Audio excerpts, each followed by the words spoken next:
एवं कंस चारूणमर्दनं देवकी परमानन्दं कृष्णं वन्दे जगद्गुरुं मंगलमूर्ति सद्गुरु मिलमय सर्वाधार मंगलमय मंगल करना विनमो बारंबार।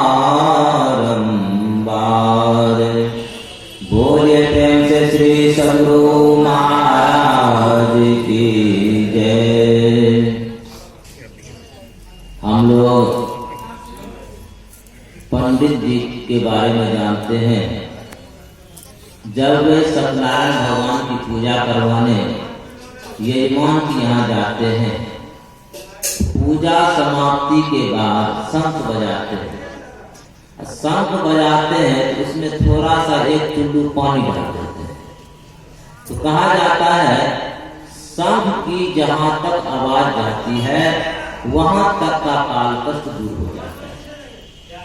एक बार बंगाल के वैज्ञानिक जगदीश चंद्र बसु विदेश गए। विदेश के वैज्ञानिकों ने कहा कि भारत की एक कहावत है, शंख बाजे बलाए भागे। यह कहां तक सत्य है?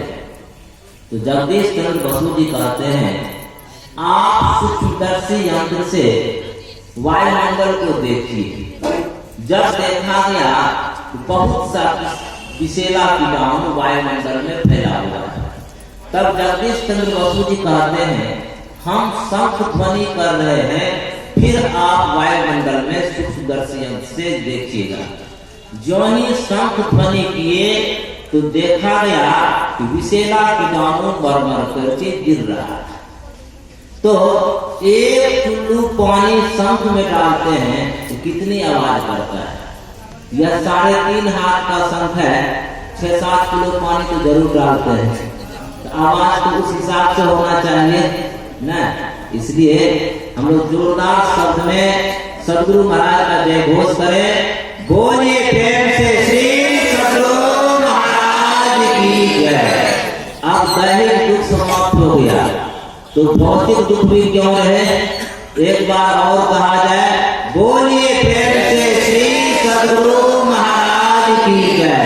अब दैहिक दुख भौतिक दुख समाप्त हो गया, एक दैविक दुख रह गया है, यह भी समाप्त हो जाए। बोलिए प्रेम से श्री सद्गुरु महाराज की जय। हर क्षण स्मरणीय अनंत श्री विभूषित परमाराध्य सद्गुरु महाराज के चरणों में कोटिशः प्रणाम। मंचस्थ महात्मा गण, आदरणीय सत्संग प्रेमी सज्जन वृंद, आदरणीय भक्तिमती माताओं एवं सभी के हृदयस्थ नारायण को कोटिशः प्रणाम। अभी हम लोगों को ज्ञात है, आदरणीय योगेश बाबू सभी भाई मिलकर के अपनी माता की पुण्य स्मृति में, पुण्य तिथि में यह सत्संग का आयोजन कर रहे हैं। वास्तव में एक सूक्तिकरण में आया है, जननी जन्मभूमिश्च स्वर्गादपि गरीयसी। जननी यानी माता और जन्मभूमि स्वर्ग से बढ़कर के है, जरूर मानना चाहिए। आप लोग एक कथा सुने होंगे, जब देवताओं में होड़ मचा, हम बड़ा तो हम बड़ा होड़ मचा, तो सब देवी देवता अपने अपने वाहन से फैसला हुआ जो संपूर्ण विश्व ब्रह्मांड की परिक्रमा करके आ जाएगा सबसे पहले, उसी की पूजा पहले होगी। अब सब देवी देवता अपने अपने वाहन से गए विश्व ब्रह्मांड की परिक्रमा करने के लिए। अब गणेश जी को तो जानते हैं आप लोग, गणेश जी की सवारी को भी जानते हैं, वे भी अपने चूहा पर सवार होकर के चले अपना विश्व ब्रह्मांड की परिक्रमा करने के लिए। रास्ते में भगवान नारद मिल गए, तो भगवान नारद को प्रणाम करते हैं। तो भगवान नारद कहते हैं कहाँ जा रहे हैं गणेश जी? तो गणेश जी कहते देखिए, देवताओं में ऐसी फैसला हुआ है जो विश्व ब्रह्मांड की परिक्रमा करके सबसे पहले आ जाएगा उसी की पूजा पहले होगी। तो गणेश जी भगवान नारद कहते हैं क्या उम्मीद रखते हैं आप? तो गणेश जी कहते हैं आप तो देख ही रहे हैं भिक्की सवारी से कहां तक हम जाएंगे। तो गणेश जी कहते हैं देखिए, हमने सुना है गुरु को सिर पर रख के चलिए आज्ञा मान, कहे कबीर तिनदास को तीन लोक भयना।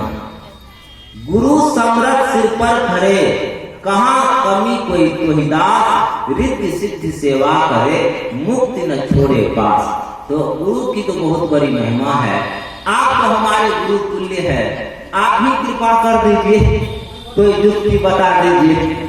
तो भगवान नारद कहते एक बात करो, चले जाओ कैलाश पर्वत पर माता पिता है ना, तो कैलाश पर्वत की परिक्रमा करके तुम आकर के बैठ जाओ। सब अपना गया विश्व ब्रह्मांड की परिक्रमा करके।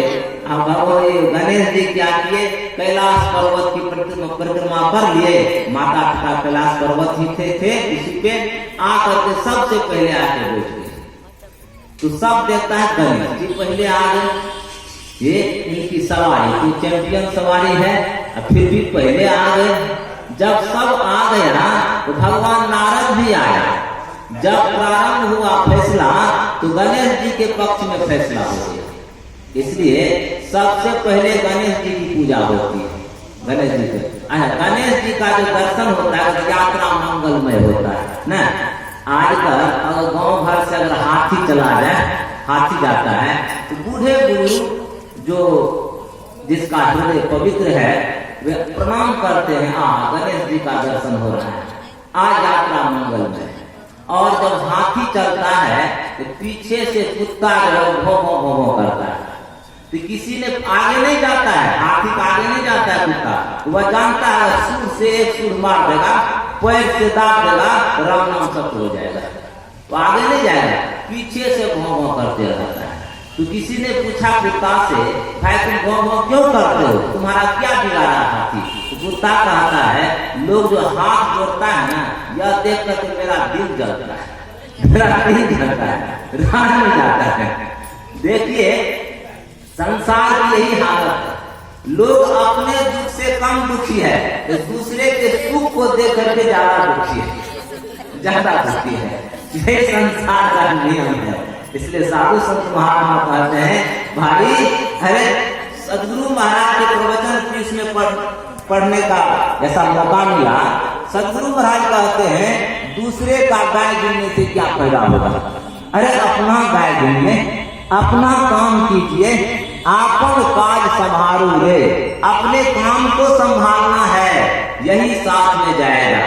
अरे यहाँ का धन दौलत साथ में जाएगा नहीं, सब जानते हैं। अच्छा एक बात कहिए, जब किसी श्रीमान को श्मशान घाट ले जाते हैं उस समय जैसा वैराग रहता है अंदर में, क्या ऐसा वैराग रहता है जब संस्कार करके वापस लौट जाते हैं?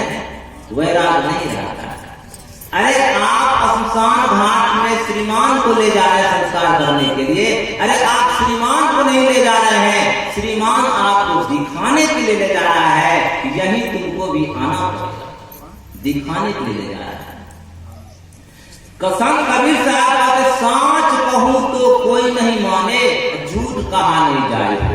सत्य बात जो होता है ना वह कटु भी होता है, और यह बात मानने को बहुत कम लोग तैयार है। एक बार रामानंद स्वामी जी के यहाँ भंडारा का आयोजन था, तो संत कबीर साहब से कहते हैं रामानंद स्वामी जी महाराज जाओ दूध मांग के ले आओ। तो रामानंद स्वामी जी महाराज संत कबीर साहब चले, जिसके यहाँ 10-20 भैंस था उसके यहाँ गए। जैसे दरवाजे पे गए गृहपति कहता है प्रणाम बाबा संत कबीर साहब को। तो संत कबीर साहब कहता अवश्य मरोगे, अवश्य मरोगे। अब क्या करें, बैठने के लिए कुर्सी देगा, बैठने के लिए कुर्सी दिया। तब पूछा बाबा कहिए कैसे आना हुआ? कहता है भंडारा है, दूध लेने के लिए आए हैं। गिरी स्वामी कहता है नहीं है बाबा, दूध नहीं है। दूसरे दरवाजे में गया, वहां भी जैसे गया, प्रणाम बाबा, गिरी स्वामी था। तो कहता अवश्य मरोगे, अवश्य मरोगे। फिर कुर्सी दिया बैठने के लिए, क्या करेगा कि बाबा कैसे कैसे आना हुआ, भंडारा चल रहा है, दूध लाओ, दूध लेने के लिए। दूध नहीं है बाबा, चला गया लोग। रामानंद स्वामी जी महाराज कहते हैं क्या हुआ, दूध नहीं मिला? कहते कोई नहीं दिया। तुम कुछ जरूर बोला होगा। तुम तो बाबा हम कुछ नहीं बोले हैं गुरु जी, केवल इतना ही कहे कि अवश्य मरोगे, अवश्य मरोगे। तो रामानंद स्वामी जी महाराज पालकी उठाए और गए उसी श्रीमान के यहाँ, जिस श्रीमान के यहाँ कबीर साहब गए थे, गए और जाकर जैसे गए, कहते प्रणाम बाबा, उनको प्रणाम किए। रामानंद स्वामी जी महाराज कहते चिरंजीवी भव, बहुत दिनों तक जियोगे, दीर्घायु भव, आशीर्वाद दिए। गृहपति का मन खुश हो गया। कुर्सी दिया बैठने, कहिए बाबा किधर आए थे, क्या सेवा कर? अरे क्या सेवा, क्या भंडारा चल रहा है, जल्दी से दूध लाओ। बस बाल्टी वही भर दिया, वही बाल्टी भर गया, आप लेकर के चले गए रामानंद स्वामी। देखिए एक बात यह भी है, सत्यम बुरियात प्रियम बुरियात ना बुरियात सत्यम अप्रियम। सत्य बोलना चाहिए लेकिन प्रिय बोलना चाहिए। सदगुरु महाराज जी कहते हैं सत्य सुहाता वचन कहिए, सत्य हो लेकिन सुहाता सुनने में अच्छा लगे, ऐसा वचन कहना चाहिए, कहना चाहिए। बोलने की कला यह सत्संग में ही मिलता है। बोले लखन मधुर मृदुवाणी, ज्ञान वैराग भक्ति रसानी। लक्ष्मण जी तो बोलते हैं, कैसे बोलते हैं?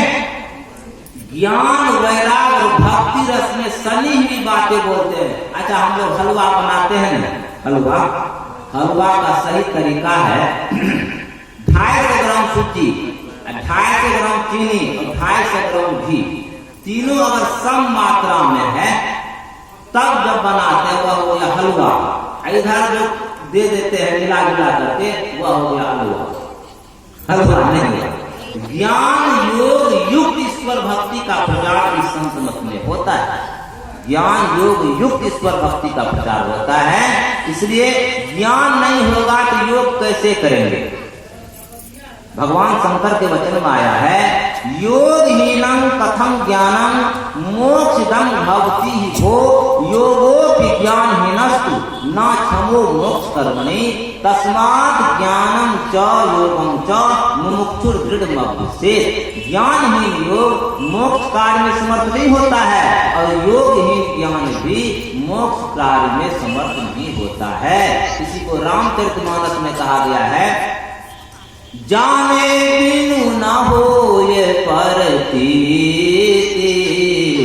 बिनु परतीति होई नहीं प्रीति, प्रीति बिना नहीं भगति दृढ़ाई, जिन खगेश जलत चिकनाई।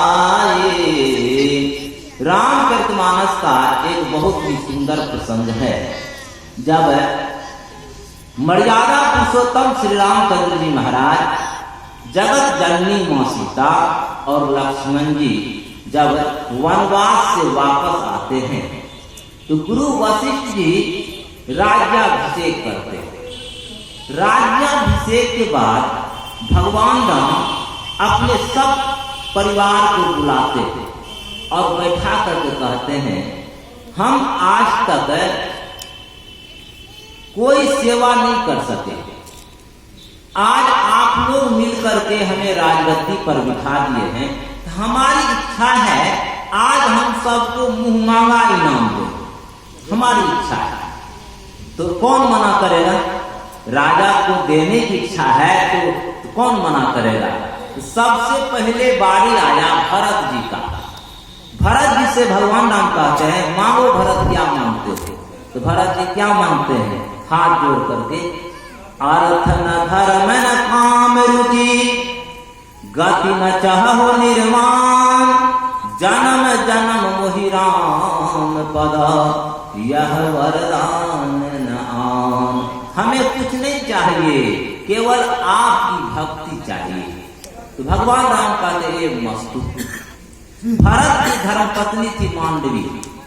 मांडवी को कहा गया, मांडवी कहती है हमें रघुकुल की पतोहू होने का सौभाग्य प्राप्त हुआ, अब हमें कुछ नहीं चाहिए, कुछ नहीं चाहिए, तो कुछ मिलने को बाकी ही नहीं है, हम क्या मांगेंगे, हमें कुछ नहीं चाहिए। इसके बाद लक्ष्मण जी की बारी आई, तो लक्ष्मण जी से पूछा गया, तो लक्ष्मण जी हाथ जोड़ के कहते हैं भगवान आप सब दिन अपने साथ में रखे हैं और हमें छाया की तरह आप अपने साथ ही रखेंगे, आप हमें अपने से अलग नहीं करेंगे, अलग नहीं करेंगे। एक मस्तूक ऐसा आशीर्वाद दिए। इसके बाद लक्ष्मण जी की धर्मपत्नी है उर्मिला। उर्मिला से पूछा गया, उर्मिला कहती है कितना जीवन में विषम परिस्थिति आ जाए तो मैं अडिग रहूं, अचल रहूं, मेरा विश्वास जो है एकदम मजबूत रहे, मेरा धैर्य शक्ति मजबूत रहे। विषम परिस्थिति समझ सकते हैं, जब भगवान राम वनवास जा रहे थे तो कथाकार कहते हैं कि लक्ष्मण जी अपने धर्म को निभाने के लिए उर्मिला के पास में जाते हैं। उर्मिला क्या कर रही थी उस समय, भगवान राम और लक्ष्मण जी का राज्याभिषेक का तस्वीर बना रही थी। तो जो ध्यान से जो तस्वीर बना रही थी, लक्ष्मण जी जो आवाज लगाते हैं तो हाथ में कंपन आ जाता है, तो हाथ में जो कंपन आ गया अब तो तस्वीर बिगड़ गई। अब तस्वीर जतन से बना रही थी बिगड़ गई, स्वाभाविक दुख होगा कि नहीं, आंख में आंसू आ गए। तो लक्ष्मण जी की दृष्टि पड़ी आंख पे, तो क्या तुम्हें मालूम हुआ है, देखते आंख में आंसू आ गया।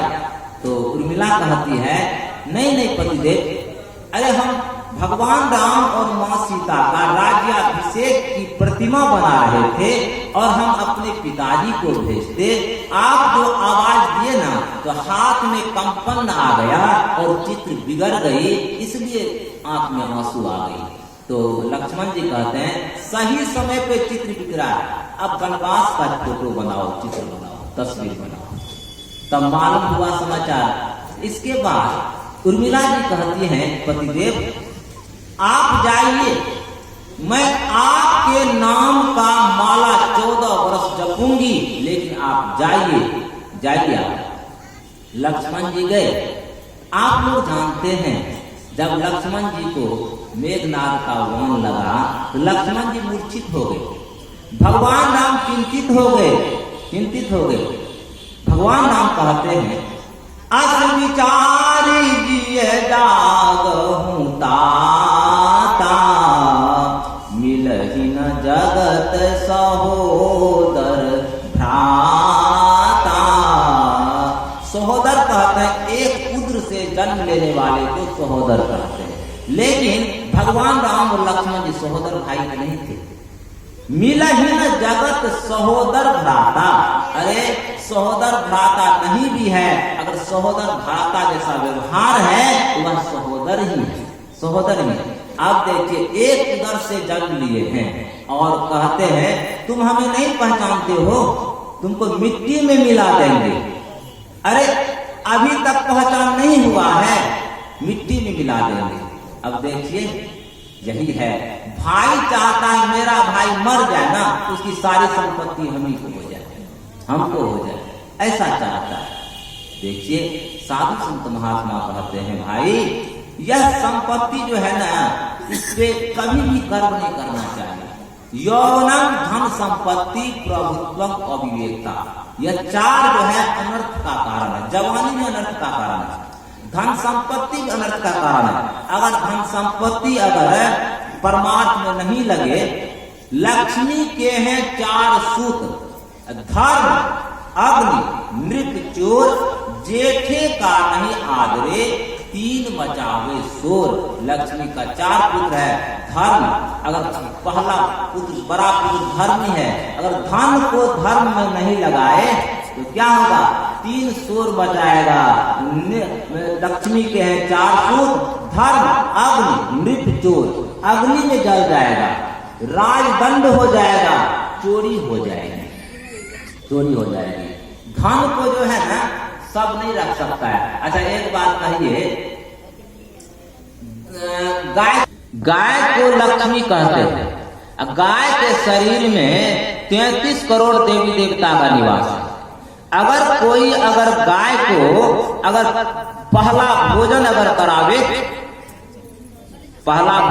कराता है, उसके घर में अन्न और वस्त्र की कमी नहीं रहेगी, अन्न और वस्त्र की कमी नहीं रहेगी। अच्छा एक बात कहिए, सब चाहते हैं लक्ष्मी हमारे खाता में बंद रहे, संदूक में बंद रहे, मुट्ठी में बंद रहे, सब चाहते हैं। अच्छा और लक्ष्मी कितनों है सच पूछिए, भिखारी ही क्यों नहीं है? उसकी धर्म पत्नी को अगर कोई अपना पत्नी बना लेगा, जब तक उसके शरीर में प्राण रहेगा तब तक बदला लेने के लिए छोड़ेगा नहीं। चींटी दब जाती है तो काट करके मर जाती है, बदला लेके मरती है। प्रयत्न तो यही रहता है। तो एक बात विचार कीजिए, लक्ष्मी किसकी पत्नी है? हमारे ख्याल से भगवान विष्णु की पत्नी है लक्ष्मी है। सब चाहते हैं लक्ष्मी को मुट्ठी में, खाता में, संदूक में बंद करके रखे। क्या भगवान विष्णु कमजोर हैं? कमजोर है भगवान विष्णु? नहीं है। तो भगवान विष्णु संसार की हालत को देख करके कहते हैं, लक्ष्मी पत्नी मोर, मोर मोर सब कोई कहे, जब मैं लेता छोर तो शीश धूनत रोवत फिरे। इसलिए लक्ष्मी का सम्मान कीजिए। लक्ष्मी किसी की नहीं है, चंचला है, किसी की नहीं है लक्ष्मी। इसलिए लक्ष्मी का सदुपयोग कीजिए, सदुपयोग कीजिएगा। जैसे सदगुरु महाराज एक बार भवानीपुर राजधानी का नाम सुने होंगे, धमधा भवानीपुर का। धमधा भवानीपुर में एक रमोतार अग्रवाल जी महाराज हुए, जो शरीर में अभी नहीं है। वे कहते थे एक बार हम सदगुरु महाराज के साथ में बैलगाड़ी पर जा रहे थे, तो सदगुरु महाराज कहते थे लोगों को धन जमा करने के लिए नहीं जानता है, धन बढ़ाने के लिए नहीं जानता है लोग। तो उनका लड़का जो था कुछ अनुकूल नहीं था, तो रमोतार बाबू कहते हैं हुजूर धन बढ़ा के की करते, बाल बच्चा अनुकूल रहे तब है, बाल बच्चा जो अनुकूल रहे तब है। पूत सपूत तो काधन संचय, पूत कपूत तो काधन संचय। अगर पुत्र अगर सुपुत्र है तो फिर धन संचित करने की कोई जरूरत नहीं हो, कमा लेगा। अब पुत्र अगर कुपुत्र है, आपके सामने धन को गंवा देगा, आपके सामने गंवा देगा। 10 रुपया किसी के पास में देते हैं, बाकी रहता तो 10 बार तगादा देते थे। अब कितना लाखों रुपया पुत्र बर्बाद कर दिया, क्या करते हैं? दिल पे पत्थर रख करके सह लेते हैं। सही घटना कहते हैं, बिल्कुल सही बात कह रहे हैं। एक है साइंस की